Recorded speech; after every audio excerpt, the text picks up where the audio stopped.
உங்களுக்கு வேணா ரோடு இதா இருக்கலாம்ண்ணா, ஆனா வந்து மக்களுக்கு இதா பண்ணாதீங்கண்ணா. எம்டிஎஸ் பேக்கரின்னா இதெல்லாம் பண்ணாதீங்கன்னா பாவம்ண்ணா.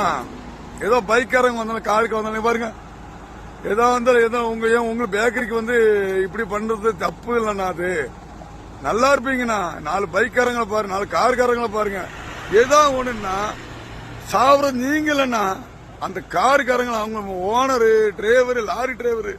இந்த கல்லேக்கு நான் ரோட்ல வைக்கிறீங்க, பழனி ரோட்ல இந்த கல்லேக்கு வைக்கிறீங்க.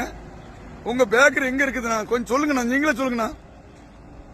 பழனி டோல், பழனிக்கு முன்னாடி டோலை தாண்டி இந்த கல்லேக்கு வைக்கிறீங்க. இந்த கல்லு எவனா பைக்காரன் விழுந்தா என்ன ஆகும் பாருங்கம்மா.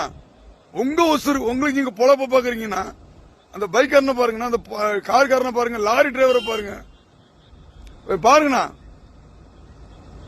சும்மா என்னமா நீங்க தான் பணக்காரன் சொல்லிட்டு பேக்கரி இப்படி வச்சுட்டு நீங்க இந்த கல் வைக்க கூடாது.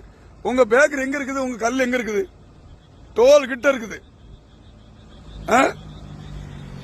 கொஞ்சம் பார்த்து இது பண்ணுங்க.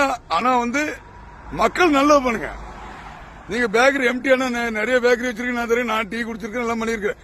இந்த பேக்கரி பண்ணுங்க, இந்த கல் எடுங்க. நாளை காலையில் நான் வீடியோல வர்றேன். நல்லா பண்ணுங்கண்ணா, ப்ளீஸ்ண்ணா. நல்லா இருப்பீங்கண்ணா. அந்த கல் எடுங்கண்ணா. 4 மக்கள் எவனும் செத்து போயிடக்கூடாதுண்ணா. வந்து கார்காரன் ஏத்தன என்ன ஆகும் பாருங்க, தெரியுமா? லாரிக்காரன் ஏத்தன விட டயர் ஏறி போயிருக்கும். கார்காரங்களை பாருங்க. என்னன்னா நீங்க பழக்கம் பழகுறீங்க. உங்களுக்கு பேக்கரி வேணா 10 பேக்கரி வைக்கலாம், 20 பேக்கரி வைக்கலாம். எனக்கெல்லாம் ஒன்னும் பிரச்சனை. உசுறு போட மயிராச்சு, நீங்க பெரிய பணக்காரன், என்ன கொண்டாலும் பரவாயில்ல. இந்த கல்லெல்லாம் எடுங்க. பாருங்க, உங்க பேக்கரி தான் பாருங்க. டோலை தாண்டி உங்க பேக்கரி பாருங்க. அது கொஞ்சம் தெளிவா தெரியல. சும்மா போட்டுட்டு இங்க கல்ல வச்சுட்டு இங்க பாவனா கொஞ்சம் கற்பனை